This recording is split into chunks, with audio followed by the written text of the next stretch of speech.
Hey, I'm Ryan, and I want to talk to you today about the Raider Dagger. We have made stuff for the Marines for a long time. We had some guys from Marine Special Operations Command get in touch and say, hey, we want to recreate the Marine Raider Dagger, the famous dagger from World War II, but make a modern version of it. And this is what we came up with.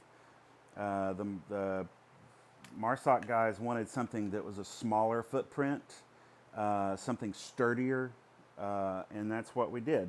The original Marine Raider Dagger was very long, which is great, but not great for modern carry. And the original Marine Raider Dagger was notorious for breaking because it was a narrow tang design, and there was a flaw in the design that made it to where it broke right at the guard. So we came up with this, and what this is a dagger that has really one function, and that's punching holes, right? You know, when you look at close quarter combatives, when you're using any kind of blade, punching is the name of the game. Penetration is the name of the game. Slicing, in my book, not so much. So this dagger is made just for that. It has a distal taper along the blade, so it's thinner here and gets progressively thicker so that you go in and out without any snags. It has a fuller going down the center of the blade. That is what people will typically call a blood fuller. In reality, what a fuller does is it changes the physics of the blade. It gives it more rigidity because it increases surface area down the spine. The blade grind sweeps out, so the edge actually gets a little bit thicker here at the end, so that there are no abrupt transitions. That makes it stronger there at that juncture. Again, we're strictly looking at stabbing here, right? And you can cut. It's razor sharp. You can cut stuff. You can open boxes, you can cut apples and cord and stuff like that. But our main focus was for this as a combat tool, right?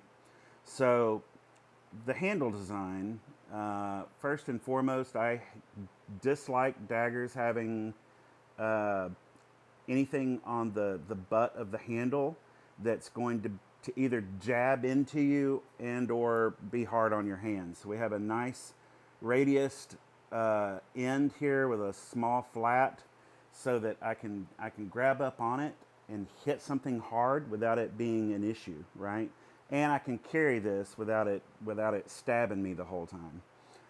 Waist here narrows in a nice way so that I've got plenty of area for my hand to rub up against that guard, right? So I've got lots of surface area pushing up against my hand so that my hand's not sliding over it.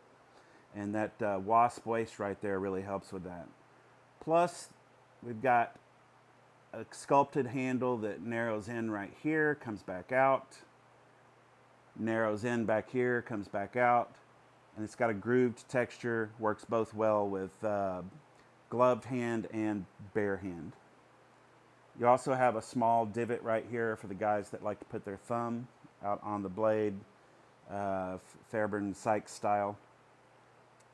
Overall, this is an extremely simple design, but the simple details are what make it.